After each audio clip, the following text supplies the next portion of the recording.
Okay, we can begin. Tonight, B'ezrat Hashem, we'll continue with Sefer Tehilim. We're holding Perek Zayin, chapter 7. As we've seen so far in the past, and we will see, I'm sure, in the many chapters ahead, that all the sayings, all the expressions, all the pesukim, all the verses contain tremendous, important messages. These are not just songs of praise, words of thanks. They contain hashkafa. They really contain a tremendous amount of proper outlook, the right perspective, how we're supposed to understand certain things, how we're supposed to relate to certain things in life. The many ups and downs that we have, the challenges, the difficulties with enemies, with all kinds of issues that one may have, illnesses. How are we supposed to relate to them? How are we supposed to understand them? So this time, I'm going to tell you the segula of the Perek before we begin the Perek. It's a little bit of a longer chapter than the rest of them, the average. And you will see that the theme is pretty much the same theme all along. Sometimes a chapter may have various ideas that are very different from each other, but this one is pretty much follows the same line. The following chapter is good to say when one needs to go to court and he's not sure how they're going to judge him. It's as they say, it's up in the air. It all depends if they will give him, the judges or the jury, the benefit of the doubt. Because as you've heard probably, there's sometimes this idea of it's his word against his word. And when you have that kind of a situation, you're hoping that the judge or the jury will give you the benefit of the doubt. So this is a good chapter to say in those kind of situations when you want them to give you the benefit of the doubt that you're not such a terrible person, even though that, may be suggested by the prosecution. Or if you're dealing with a very difficult person who's after you, giving you a hard time, an enemy of sorts, and you want him to get lost, you want him to disappear, or you don't want to be harmed by someone who's really attempting to harm you. Again, this is a perek that is very mesugal for that. Shigayon leDavid asher shar laAdonai al divrei chush ben yemini. The chapter begins with a very unusual word called shigayon. So the commentaries say it could be that shigayon was another kind of musical instrument. As we've explained in the past, David HaMelech does compose various compositions and asks those who are responsible or in charge of the musical instruments to compose a tune that is befitting to this. And the tune would very much vary depending on the instrument that's used, whether it's a harp or violin and so forth. So it could be shigayon was also a type of instrument. But according to the rabbis, the interpretation of this chapter, and therefore probably this word, is that it has to do with a mistake that David HaMelech made. Shigayon from the word shegia or shegaga. It was something that was done inadvertently, unintentionally. He didn't really mean it. He's very upset at himself, in a sense, with how he handled Shaul HaMelech. And even though in some ways he was in the right, he's being pursued. He's being pursued by Shaul. If you remember that chapter in Jewish history where David, the young, innocent man, the king to be, of course, is being pursued in a very, very aggressive way by Shaul, who's really a saint. All along he was a tzaddik, a humble man. It was very unusual. The whole thing doesn't make sense. How Shaul was in some ways such a fanatic in pursuing David because, of course, of an evil spirit that possessed him, as it is described. Nonetheless, David HaMelech felt bad, and Mishamayim, the rabbis tell us, they were upset at him too for how he mishandled it. Even though he's being pursued, he made a mistake. So, Shigayon leDavid, the following prayer, the following words have to do with this mistake that he's singing to Hashem. He's saying these words, of course, to Hashem. On account of al divrei Kush ben Yemini, on account of Kush, from the tribe of Benjamin. Who's Cush? So even though there are various interpretations, I'm just going to pick one, unless there's a need to include the rest of them. But here, the basic opinion is that we're talking about Shaul, and why is he called Cush? Anybody here remember who's called Cushite? Tzipporah. Tzipporah, the wife of Moshe, is called the dark woman. Even though she was not necessarily dark, I mean, maybe she was a little dark, but Cushite there is employed as a way to describe her beauty. And it was used to describe anyone that is unusually beautiful, has beautiful features. And that is what Tzipporah is called Cushite. Not that she was from Africa or from India. She was not. She was a Midianite. She may have been dark. Oh, dark, or the whole Mediterranean. People from that region are darker. Yeah. And of course, sometimes dark is beautiful.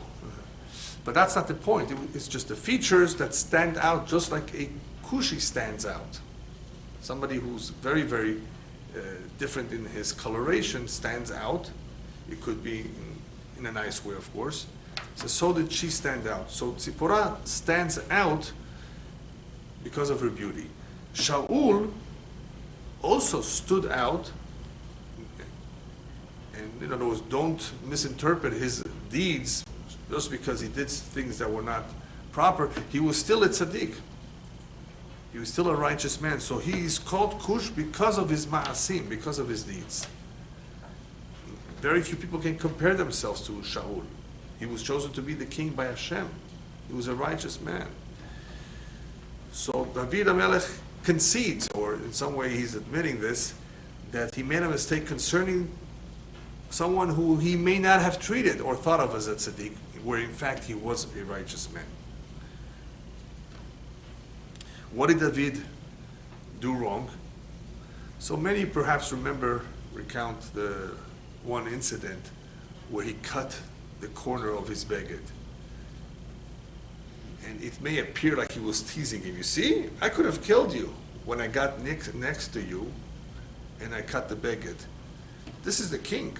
The king of Israel has a tremendous elevated status in the eyes of the people, besides that he was a righteous man. What he did was wrong. He should not have cut the me'il of Shaul.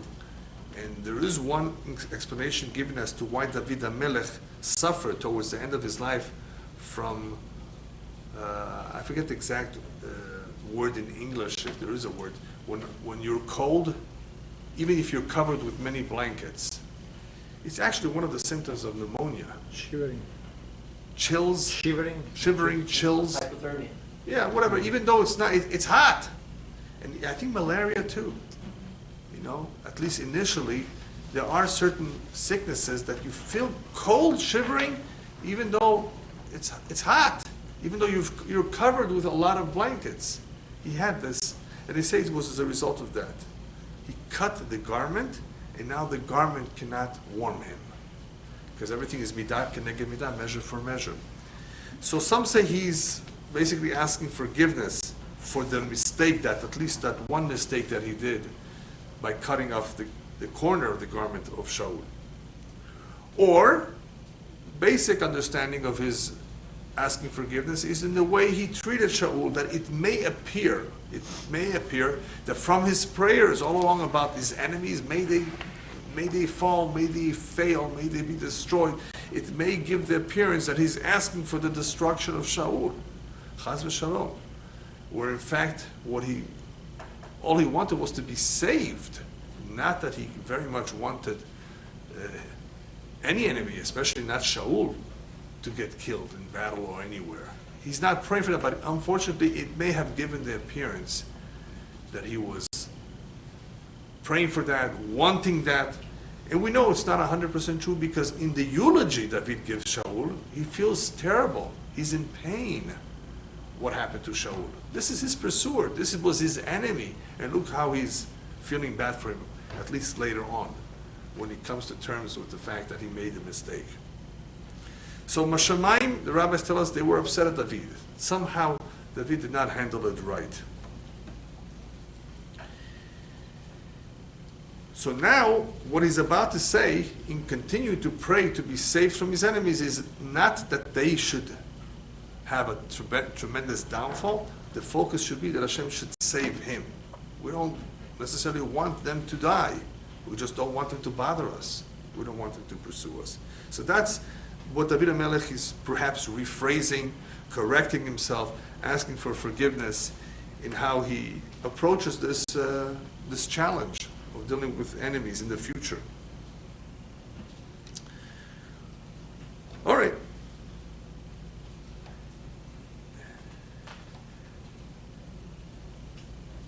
Adonai Elohai becha chasiti hoshieni mikol rotfai vehatzileni.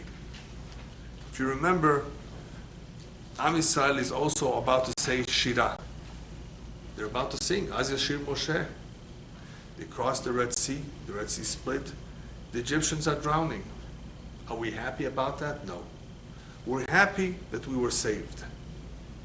Hashem was upset at the Malachim. Malachim wanted to say Shira then. Hashem, how could you say Shira now if they are my creations as much as any other nation in the world? Hashem created all human beings. They're all created equal. Are you going to be happy that they're dying? So Hashem did not want the Malachim to say Shira. They have no reason to say Shira. Am Yisrael, who was being pursued, that's something else. They were in bondage. They were slaves. They're being pursued, so they're being saved. They have what to be grateful. They have to be thankful to Hashem for being saved. So here he says, Hashem Elohai becha chasiti, I relied on you. Hoshieni mikol rotfai v'atzileni, therefore save me, help me, spare me, protect me, right, from all my enemies. From what? From them hurting me? Then why say Hoshieni and Hatzileni? Now we know sometimes the words in the Tehilim perhaps appear to be repeating for greater emphasis. Hashem, please help me, protect me, and so forth. But there's a little bit of a deeper understanding over here that I would like to add. And that is that David HaMelech was not near being a murderer, Chas v'shalom. He definitely did not want to kill a fly. But war is aggressive. War is cruel. In war, you have to defend yourself. And who's the first Jew that faced a potential battle? Yaakov. Even though Avraham Avinu, you could say too. I mean, they were all involved in all kinds of battles of different sorts. But Yaakov is about to face Esav, his own brother, which is a completely different kind of war, with 400 men coming, right? Pashat Vayishlach. And what does he ask? He asks Hashem protection from Esav, that he should not be killed, and protection that he should not kill Esav himself. He doesn't want to kill Esav either. He doesn't want to be killed, neither does he want to kill his own brother. Hashem, make it happen in such a way that I don't have to defend myself and to the point that I may have to hurt him. So that could be also what David HaMelech has in mind. Hoshieni, that they shouldn't hurt me. Hatzileni, save me, that I shouldn't have to hurt anyone else. This is obviously the right attitude to have. We don't want to hurt anyone. The Jewish nation is a nation that always sought peace. We want to do peace. We don't want to conquer and destroy and kill. That's not our way of life. All human beings are special and have a certain mission. We see it very, very clearly. I mean, we're not prejudiced in any way. We don't want to take over people's lands. We just want ours, a small piece of land. They're giving us such a hard time. What do we want already? So we're not after them, but we need protection, unfortunately, from those who don't have this similar kind of outlook like we do. They don't share the same values. Save us from them and save us, or save them from us, in a sense. In other words, we don't want to kill them either.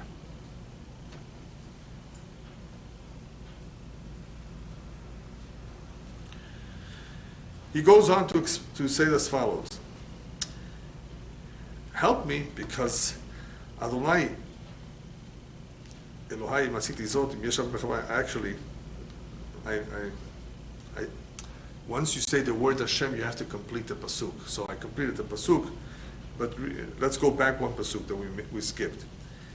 Pen yitrof ki aryeh nafshi porek ve'en matzil. If you don't help me, then what may happen is that the enemy will attack me like a lion. Yitrof will tear me up like a lion.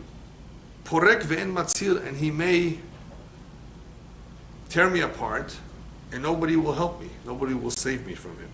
The word porek is a very interesting word being used over here. But it's being used because we're dealing with a lion. A lion is a very powerful animal and can tear someone apart.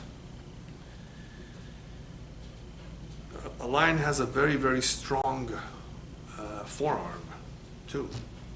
Not only does he have very long canine teeth, not only does he have very sharp claws, but he also has power, he has strength. So it's, you're dealing with a wolf, you may be able to get, to deal with it. You're dealing with certain wild animals, you may be able to somehow deal with it. With some animals, you can even get away by playing dead, and they'll leave you alone. Aryeh porek ve'en matzil. He can tear apart someone, and it's very hard to get away from him. So he's comparing here the enemy to an aryeh. Why a lion? So you could say perhaps because aryeh is the king of the animals and Shaul is the king. Okay, that's one suggestion of why he's talking about an aryeh. But the simple understanding is that this enemy will not stop. They'll come and they won't have pity on you. They'll destroy Chas v'Shalom, their enemy. And because of that, if Hashem does not help us, Chas v'Shalom, nothing will be left.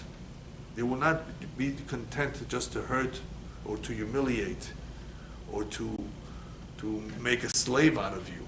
There are some enemies who are very, very brutal. They kill. They don't want to leave anybody alive. So that's why David HaMelech is basically pleading with Hashem, please help me because we're not dealing with a normal enemy here. He doesn't want me to survive. He doesn't want me around.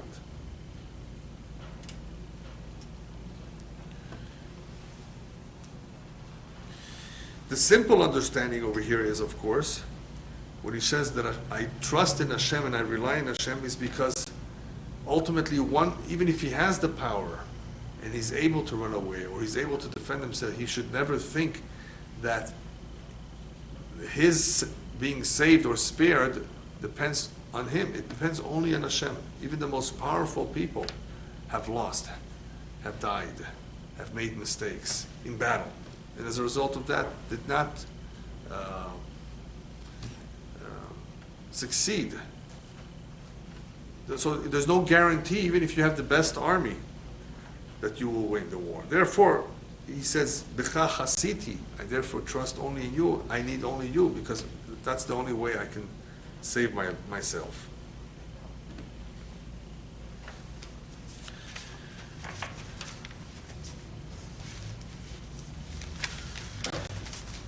Now he turns to in another direction.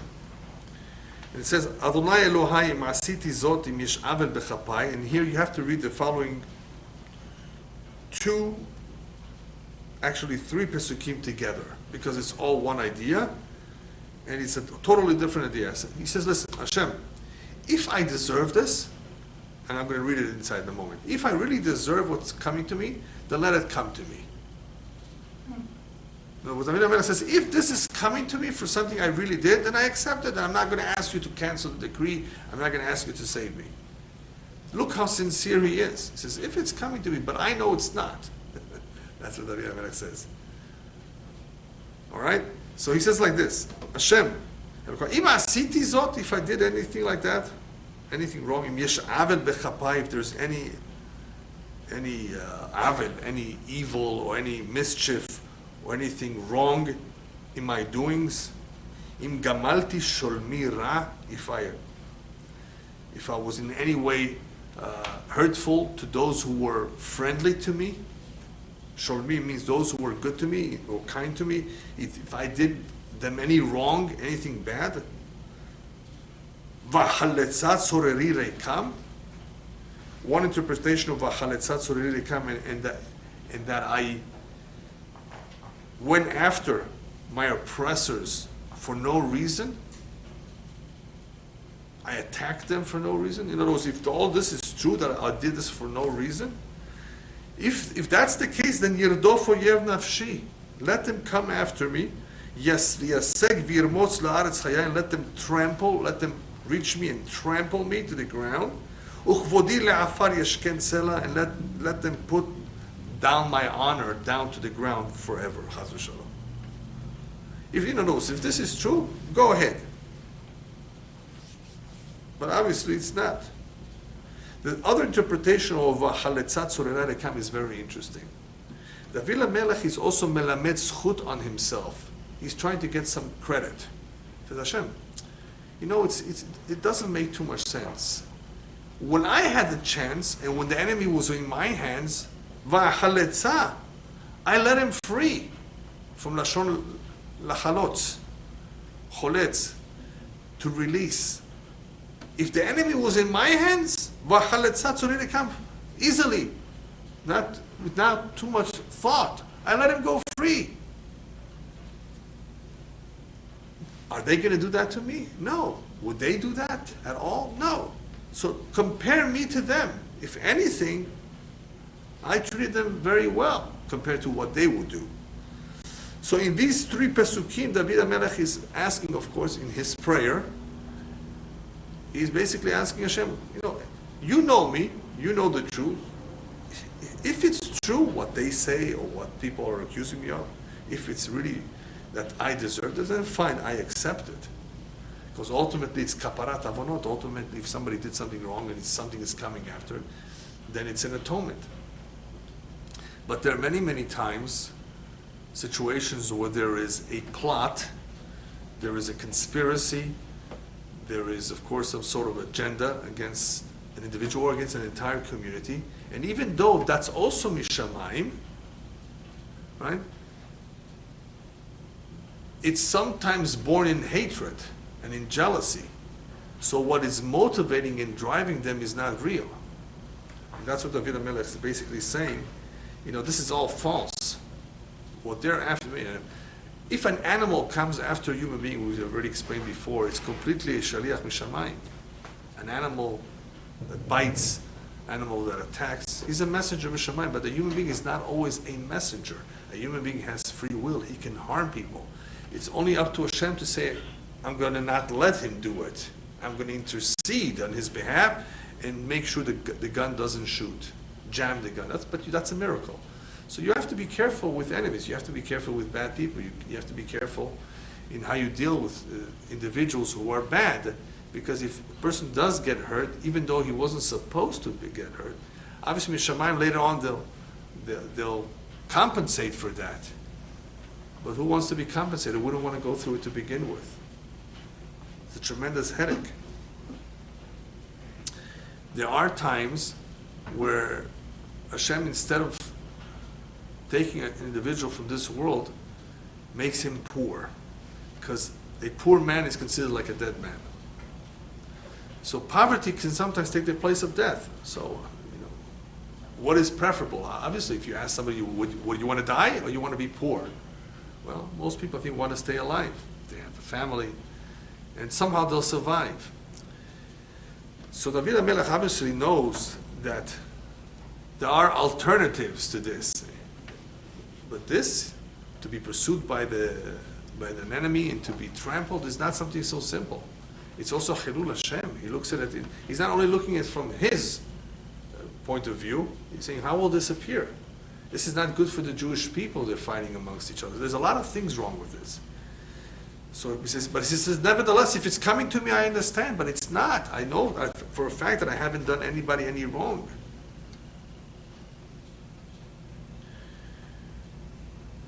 Therefore, he goes on to say,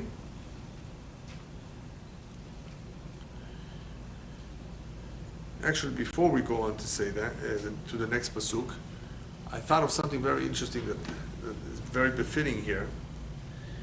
Here David HaMelech is telling us that if he didn't do anything wrong, it shouldn't really be that they should come after him in such a cruel way. And we see this point from a very interesting Gemara and Midrash. There was an individual by the name of Nehunya Chofer Sichin. Nehunya was a very righteous man. He used to dig, either with his own money or with his own hands. He used to dig wells, not too far from Yerushalayim, where there would be water gathered, where people that would come, oleh laregel, people would come travel all the way to Yerushalayim, they would have from where to drink and to feed their to give water to their animals. So this was a tremendous favor that Nehunya did for oleh laregel. His daughter once fell into into a pit, into one of those wells, and they thought that she died. So they went to Rabbi Hanina ben Dosa, the big tzaddik of the generation, and he said, during the first day, things are okay. She's not dead. But they couldn't get her out. She didn't come up, they couldn't get her out. So the second day he says, I still have a good feeling about it. On the third day, or the third hour, sometime later on, he says, you know what? She's already out. It was a miracle how she got out. The Gemara says Abraham Avinu came and took her out. She saw an individual with a sheep, a ram. That was the zchut of the Akedah. Somehow it's associated with this, and somehow he took her out. Okay. So they asked Rabbi Hanina ben Dosa, how did you know this? That she would come out alive, that she would be saved? So he says, I'm not a prophet, not the son of a prophet. But I knew that if her father was involved in performing mitzvot of this nature, of digging wells for the benefit of those who went to the Yerushalayim, it cannot be that Hashem should make it that his daughter should get hurt in one of those mitzvot that he made. Right? How could it be? Nevertheless, the Gemara goes on to explain that his son died of thirst. His son of Nehunya died of thirst. And the question is, but wait a minute, that's also related to water. How could he die of thirst? To that, the Gemara only adds, "V'nis'ara nisgeva me'od," that HaKadosh Baruch Hu medagdek im hatzadikim kechut ha'se'ara. HaKadosh Baruch Hu is strict with tzadikim, and sometimes demands justice of them, even for some minor avon, for some minor sin. So even though it's true that the father was careful with this mitzvah, but sometimes with tzaddikim, HaKadosh Baruch Hu is very exacting. It could be that the father and the son, for some avon, they had to pay the price. And the son died of thirst.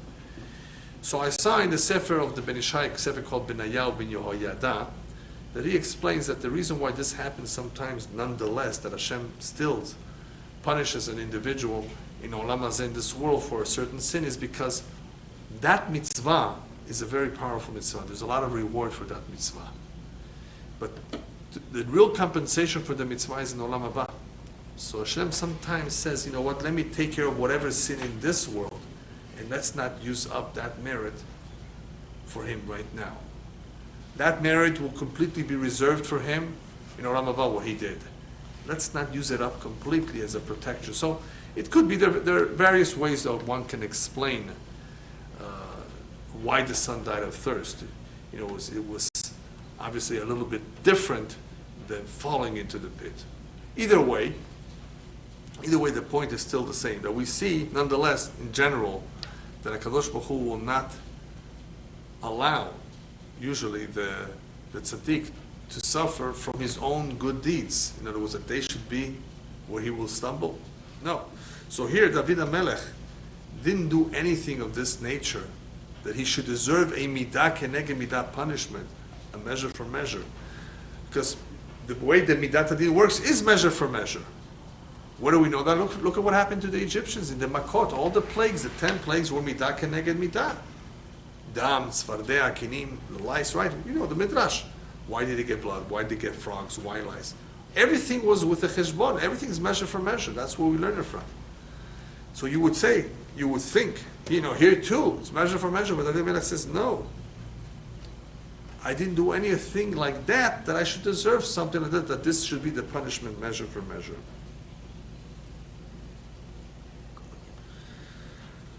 All right, next pasuk. Kuma Adonai be'apecha hinaseh be'avrot sorerai ve'ura elai mishpat sivita.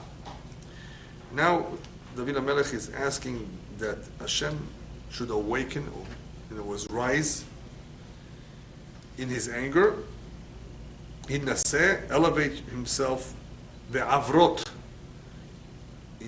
through being angry on his enemies, ve'ura elai mishpat sivita, and awaken towards me as you've commanded in the Torah. Okay, this pasuk is a little bit difficult to understand, but basically, David HaMelech is saying, Hashem, you yourself said in the Torah, mishpat sivita, you've commanded in the Torah, you've warned us to be very careful with the orphans, with the poor.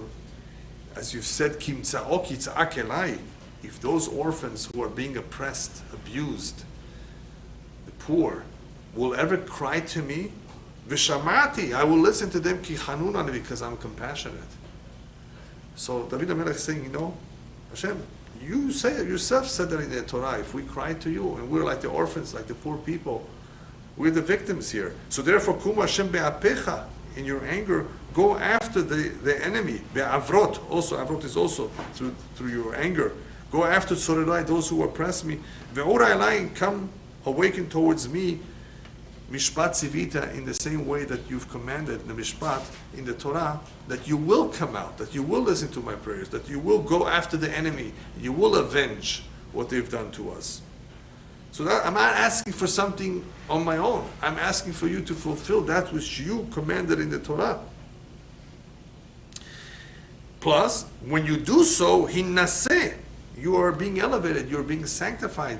The goyim see that yesh din veyesh dayan, that there is judgment, that people don't just get away with it. Where is God? Where is justice? Let them see this. Even though it took 6 years for the Nazi regime to lose the war, in the end they lost. Hashem said, Ad kan, no more. Imagine if he wouldn't have stopped it. Oy vavoy, if they wouldn't have made the mistake to go into Russia. So you see, it was all managed from above. It was obviously a terrible experience. It was a terrible war. So many lives were lost because of craziness, just craziness, right? Nonetheless, it's min hashamayim. But up until the moment that Hashem decides that's it. So, hinaseh, David HaMelech asks for Hashem to be elevated, for the world to see that crime doesn't pay, that the Rasha in the end will be punished. There will be Nuremberg trials, that they will be taken to court. It's necessary. Now the world is facing the same kind of a situation with chemical weapons in Syria. Are they just going to sit back and do nothing? They have a certain responsibility, and if they don't, they're going to get punished for not doing anything about it. So it's, that's the nature of this prayer, is that David HaMelech says, you said yourself that you get up and you go after the tzorerai, after the oppressors, in your anger towards them.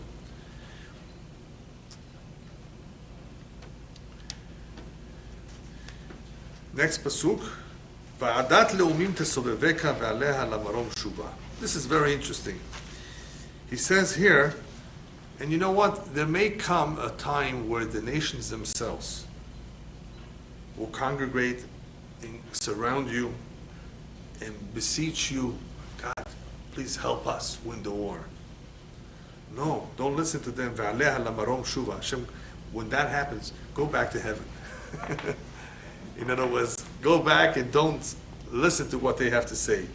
What's this all about? I don't know why the commentaries didn't mention it. This is, to me, it's an obvious idea that is being expressed here, at least indirectly. There's a pasuk in Kohelet that says, "Va'elokim yivakesh et nirdaf." Hashem always listens or protects the victim, the one that's being pursued. Imagine a tzaddik pursuing a rasha. The tzaddik, a righteous man, is pursuing an evil man. And he doesn't have a right to necessarily, you know.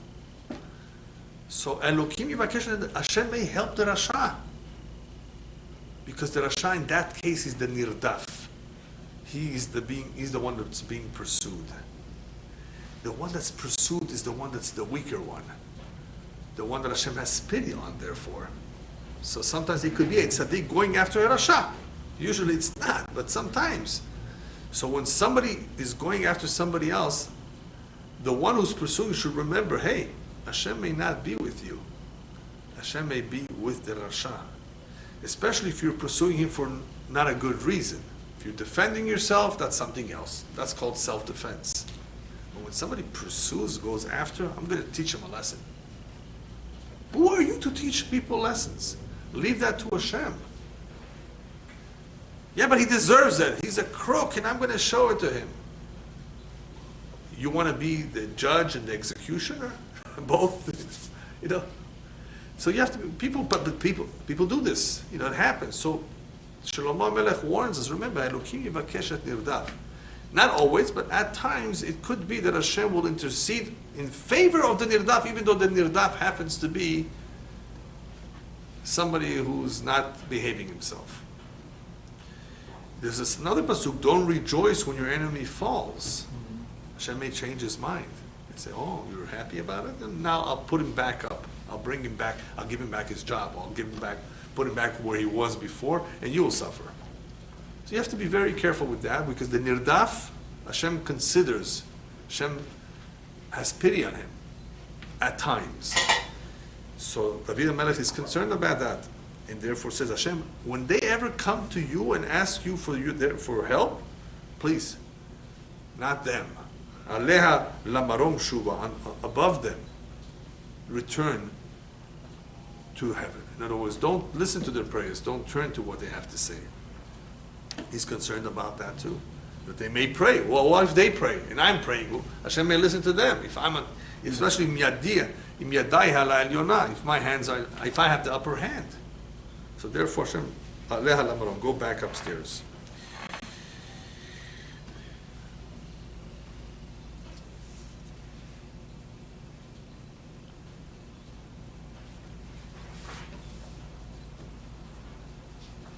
Okay. Next. Adonai yadin amim shofteni Adonai ketzidki uchetumi alai.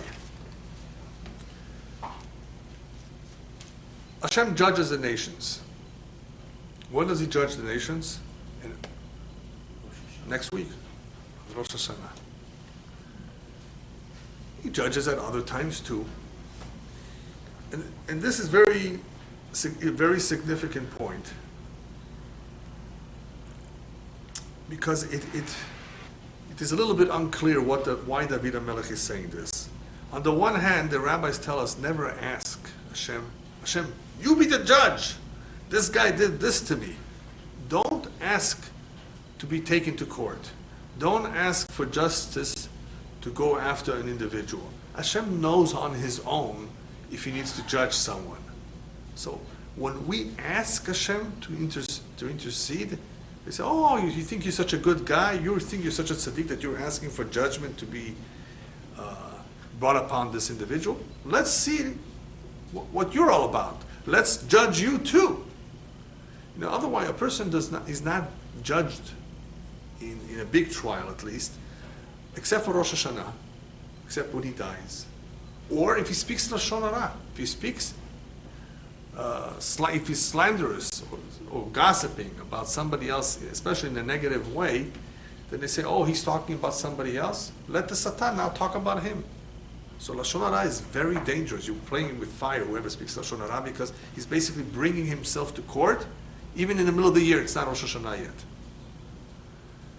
The other case where a person's books are examined is when he's in danger. They have to figure out if they're going to make a miracle or not. He's going through surgery, he's going into a minefield, he's going to battle as a soldier. Hashem Yishmor. They examine his books. Should we protect him or not? So we don't want to put ourselves in those kind of situations. And that's what somebody does when he speaks Lashon Hara. Or if he asks Hashem, hey, judge it. He deserves it. He's a terrible person.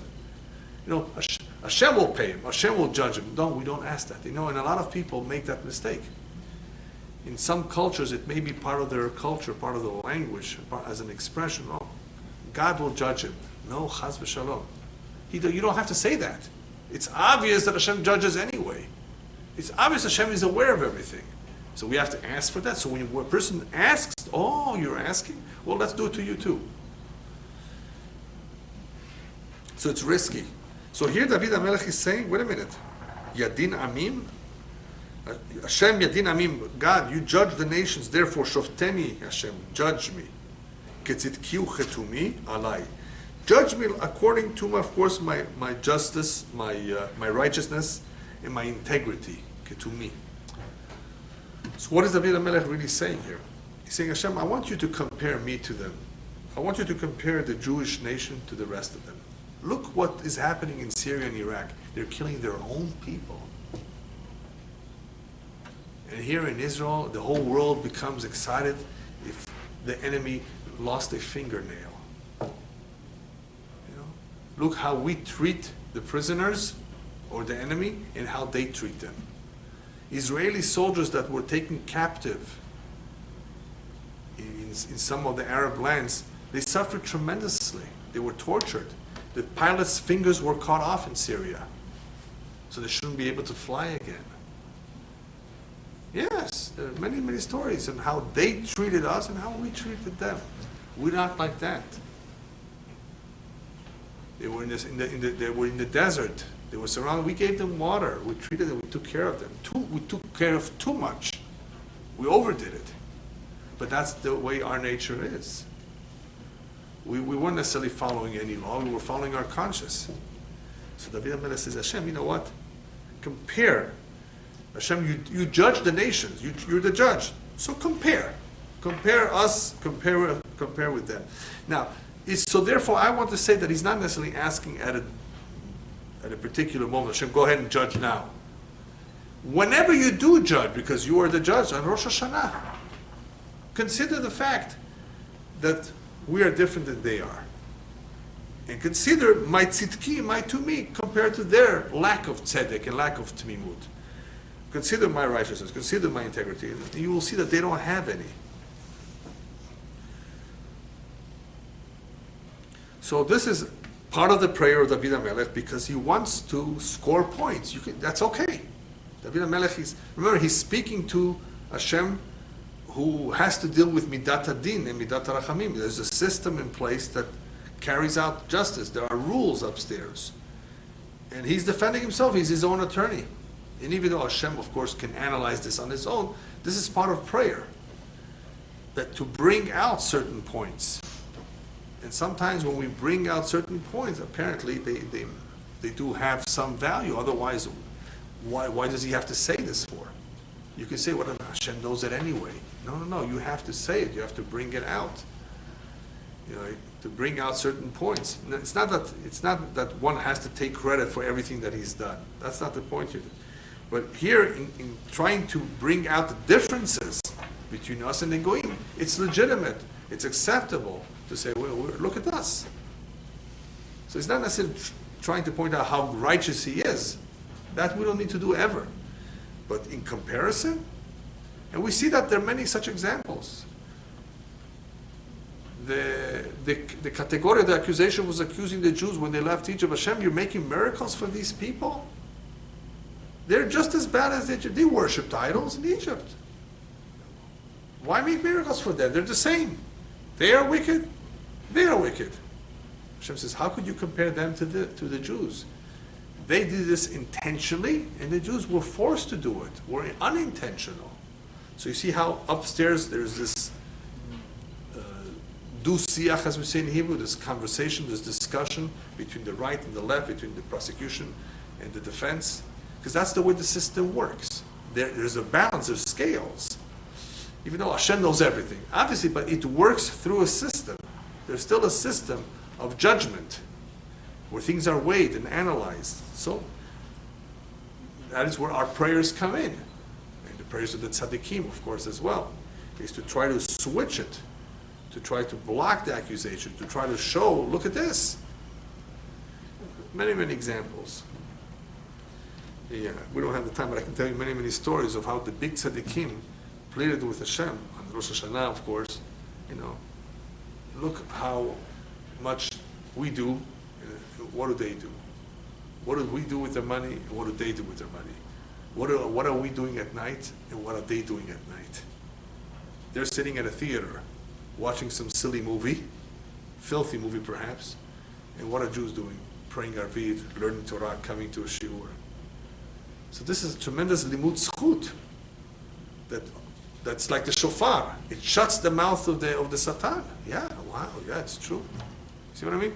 So that's Hashem, Yadin Amim, you judge the nations anyway. So shofteni, compare me with them.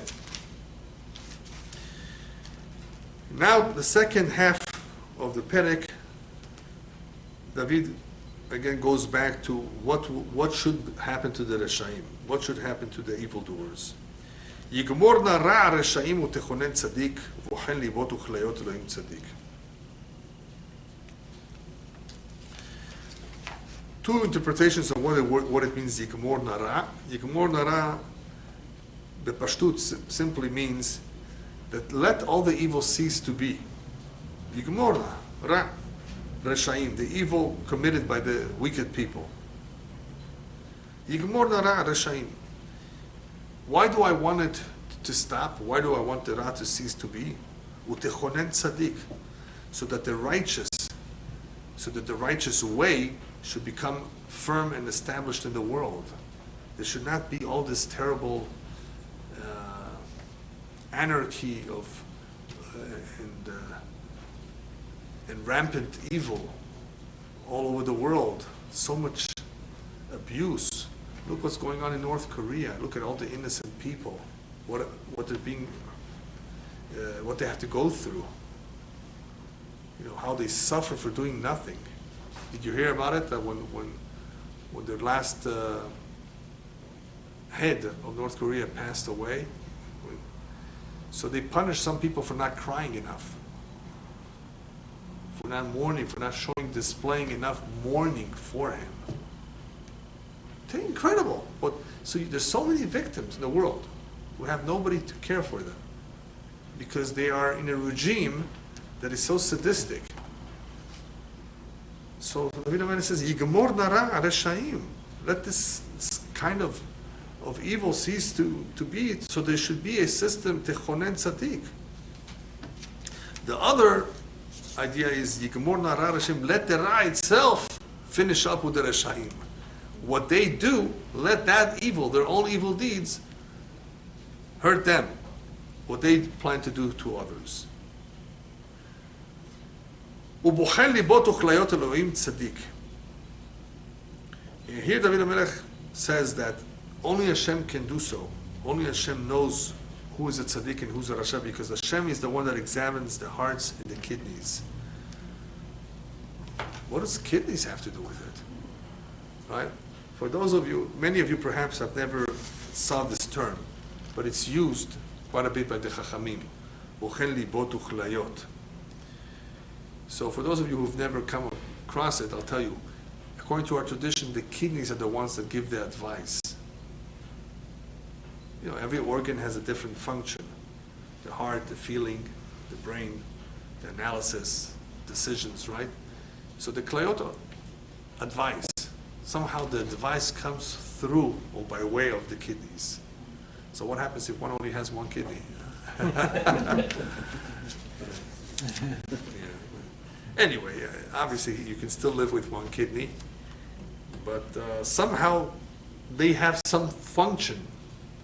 There's nerves all over the body, remember, right? Nerves. And all go eventually through the spinal cord, and all the movements are affected. Everything is interconnected. And blood ultimately has to reach the brain because otherwise the person is dead, even though the heart is pumping. Everything is interconnected, and there's different areas of the body that play different roles, not only in the physicality of the individual, in other words, in his survival, but also somehow perhaps in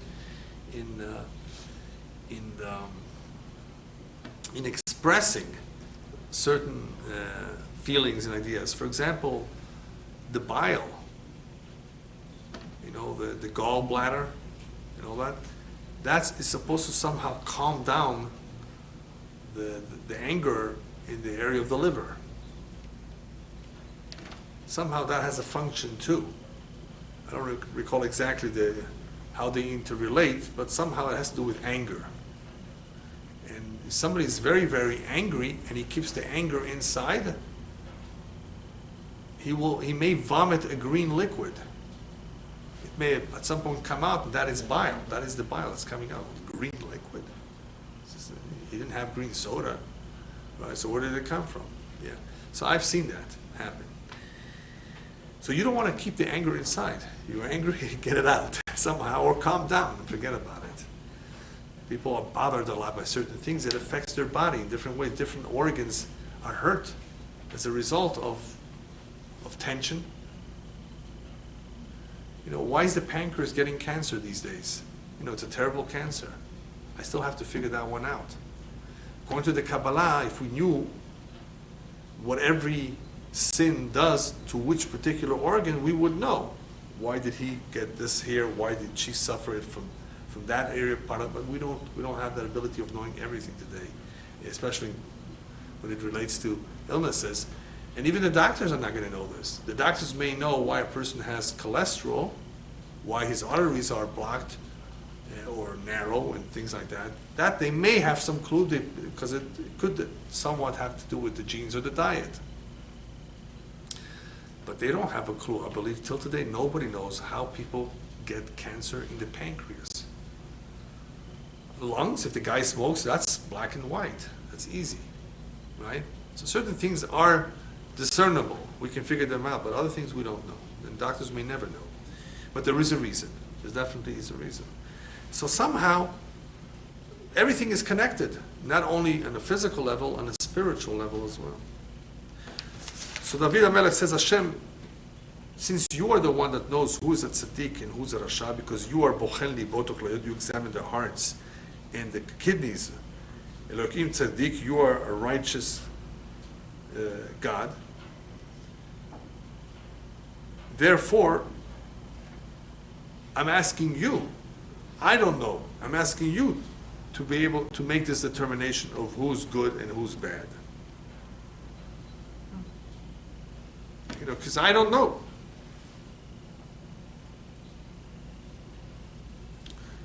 Next. Magini al Elohim Moshi'a Yishrei Lev. My shield is with God or on God. In other words, I trust in Him that He will shield me, He will protect me. Moshi'a Yishrei Lev, He's the one that helps all those who are Yishrei Lev, who are upright, honest. What does this mean? What is he adding over here that Hashem is a shield and helps those who are honest? I didn't see this anywhere. I don't know if anybody really speaks about this so much. They just say, he's a shield, he protects us. But he's been saying that before. He's not repeating himself here. This is a spiritual protection. David HaMelech is not only asking for protection from his enemies in the physical way, he's asking to be protected from the Yetzer Hara. Hashem should be my shield and protect me that I should not commit any wrong.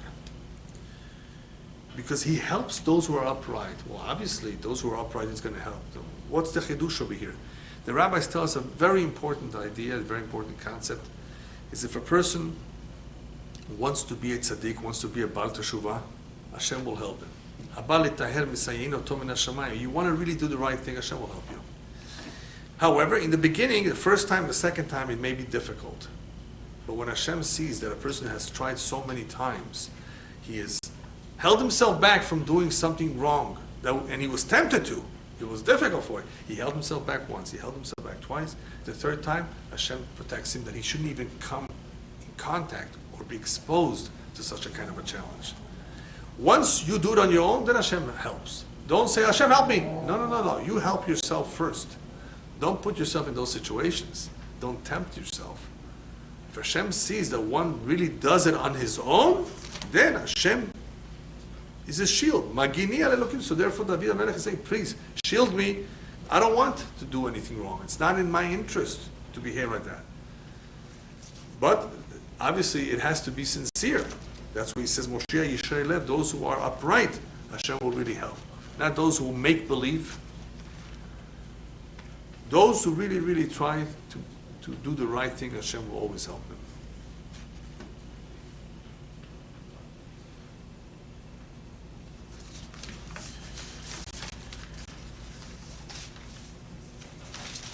The last few pesukim, Elohim shofet tzaddik ve'el zo'em bechol yom. Very, very fascinating idea. Hashem judges, and Hashem is not just a judge, he's a shofet tzaddik. So here it doesn't mean that he judges the tzaddik. He himself is a shofet tzaddik, he's a righteous judge. He's a fair judge. Okay. Then why do some righteous people suffer? You may ask.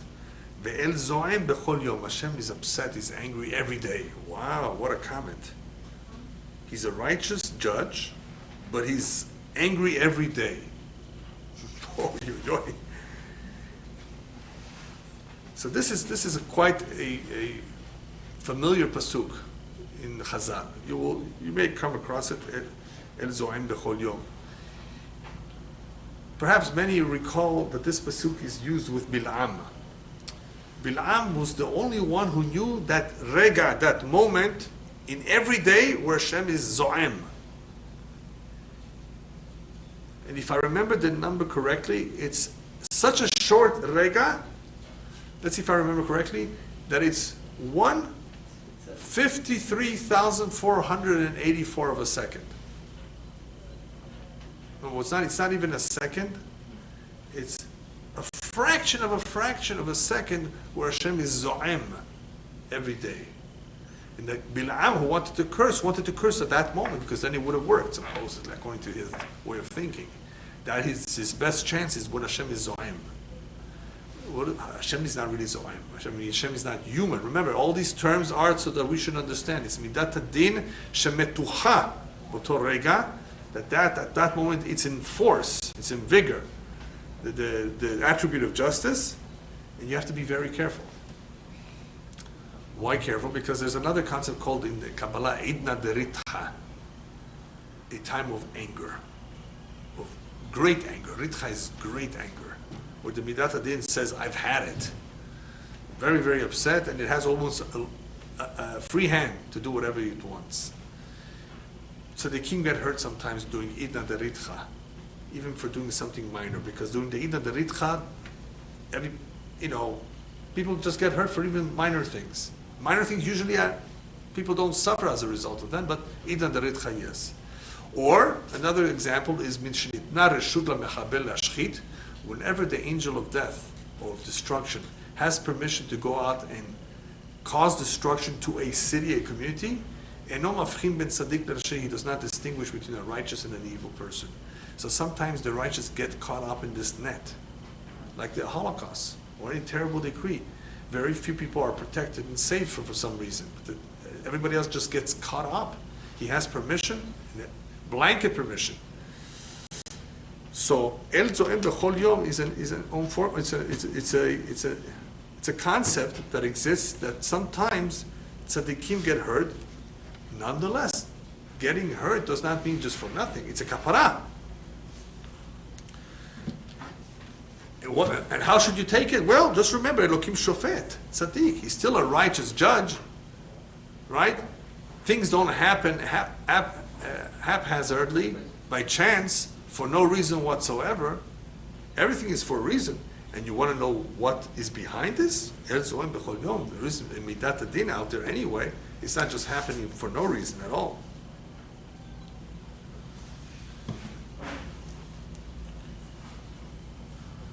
Im lo yashuv harbo yiltosh kashto darach veichonenea. Because midat hadin is out there, it may go after everyone. Well, you would expect it to go after the rasha. And sometimes it doesn't go after the rasha. So David HaMelech says, wait a minute, there's a reason for that too.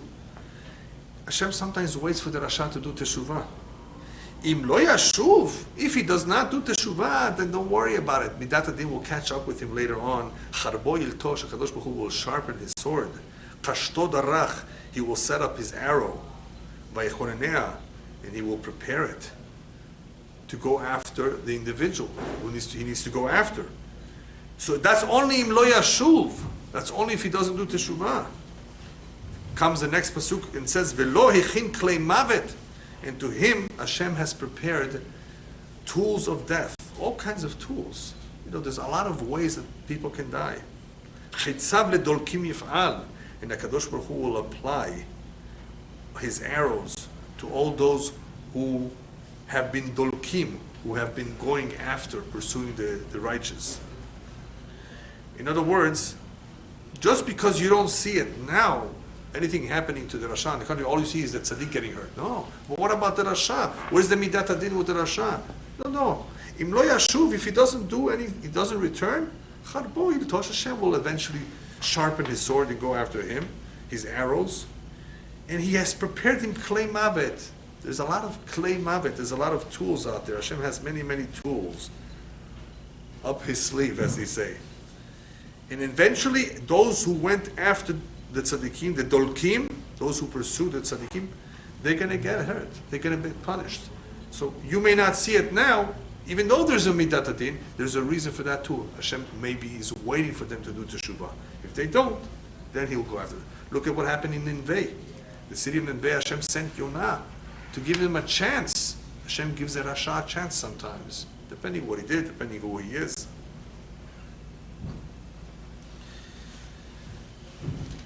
Last few pesukim, very interesting pesukim, dealing again with the evildoers. Hine yechabel aven v'hara amal v'yalad shaker. This is a little bit difficult to understand, even if you know perfect Hebrew. All three verbs here, yechabel, hara, and yalad, have to do with birth. Even though yechabel might, to some people, it might come across as meaning like mechablim, to destroy terrorists. No.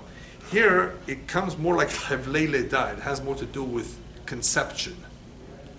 Conception, pregnancy, and birth. Perhaps we can call it like that.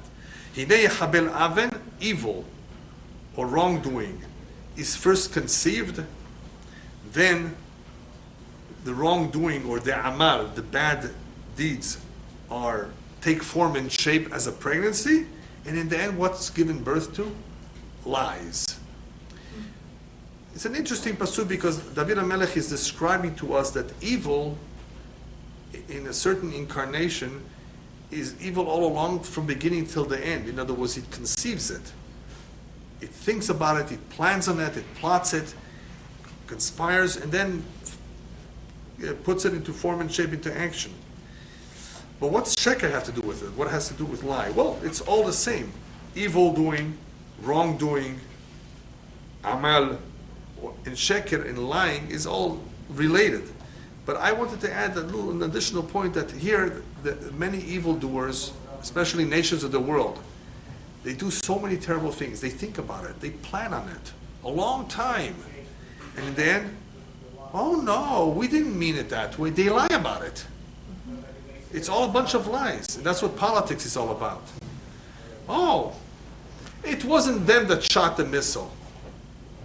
It wasn't them that did it. Or they did it on it. You know, there's a lot of, if you hear the politics today of what's going on in Syria, and it's all sheker. It's all lies. You know, there's no truth. They're not interested because Ra or Rasha, evil, is not interested in truth. So they commit themselves and think about it on how to hurt and how to do wrong, and then Yalat Sheker, it gives birth to a bunch of lies. So what will happen to all of this? Bor kara vayachpereu vayipol b'shachat if'al. They will have excavated a pit and dug deeper for somebody to fall in it. But you know in the end what will happen? Vayipol b'shachat if'al. Those who dug the pit, they will fall in that pit. If they dug for others, they will fall themselves. They will, vayipol b'shachat, they will fall in that that pit that they've opened up. There's a saying like that in Arabic, "Man khufrat khufra waqa'a fiha," something like that. In other words, if the one who makes the pit, he will fall into it. In various languages, you're thinking of doing something to others, and that comes back and gets the one who thought of doing it. Famous example is Haman. Prepares a big etz gavoa, a tall tree. Remember that? In his backyard. His wife suggested it, of course. He said, "Oh, it's a great idea." And in the end, they hung him on that same tree, not even another tree. Perfect. Custom made just for him. You think of doing something to others, chas v'shalom, it will come back and get you. Yashuv amalo, the second, but the next pasuk is similar. Yashuv amalo berosho, all the amal, all the bad planning and bad ideas, the bad ways will come back berosho on his head. Ve'al kodkodo hamaso yered, and on his head will come down all this Hamas, all this violence that he wanted to commit against others.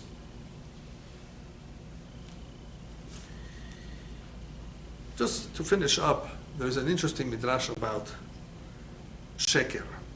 How sheker, lies doesn't pay. Lies, you don't really benefit. People think about hurting, people think about cheating, people think about stealing. It doesn't pay. Famous midrash in Parshat Noach, I think, whereas Noach is building a teva, almost everybody's invited, not everybody exactly. But the sheker wanted to enter the boat. Sheker, lie, the lie. Lie wanted to come in and be around. He didn't want to be destroyed. So the sheker wanted to come into the boat. So Noah says, "I'm sorry, you have to come with a mate." Male and female. And you have to find yourself a mate. So sheker goes looking for a mate. And it finds pachta. Sheker found pachta. What's pachta? Pachta is let's see, I don't remember the English word for it. Misery? Almost like misery. It's a loss. When somebody has a very bad loss, it's a pachta, Huh? We say bad bacht. Something like bad bacht, exactly. Something like that, yeah, exactly. Bad bacht. Pachta. So sheker says, "You want to be my mate? I need a mate." He says, "Okay, so let's make an agreement. Wherever you are involved, and whatever you make through sheker, I get my share. I take it." And they went into the boat, and they came out, and ever since, whatever is done with sheker, the pachta takes away. So if you obviously do something in a sheker way, just remember it has pachta, it has bad luck. You're not gonna benefit from this. So similar, anybody who's involved in doing things that in a sheker way, yeshuv amalo berosho, either it will come back at him, or he will not benefit from it. Last pasuk. Odeh Adonai ketzitko v'zamera Shem Adonai Elyon. I will thank Hashem for all the justice, but the justice here is not that he made the Rasha fall, that he made the Rasha fail.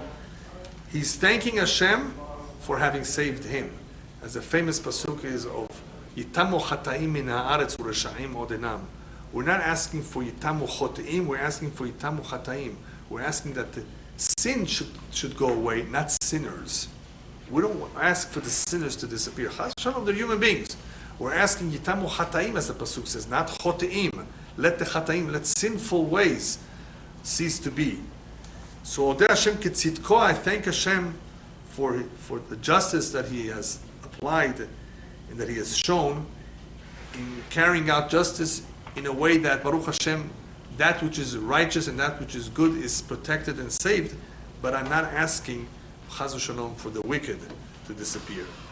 V'zamera Hashem Hashem Elyon, and of course I will sing continuously to Hashem for everything that he has done. Tzedek, of course, ultimately is a very, very strong word, because even if a person who is a tzaddik, who is righteous, is going through suffering, he should always remember that it's a kapara, it's an atonement. That's also called tzedek. It's good because from above nothing bad comes down into the world. Whatever happens is for our good. And for that, David HaMelech says we have to thank Hashem. We make a blessing, Baruch Dayana Emet, when somebody dies, even though it's how somebody dies is bad. Well, it's ultimately just, it's correct, it's the right thing. We cry, but he's happy where he is. We don't realize that. So that David HaMelech ends the spirit that despite all the suffering that may happen, even to the tzaddikim, Odeh Hashem Kitzitko, I thank Hashem because I understand that everything that he does is just and right. Okay.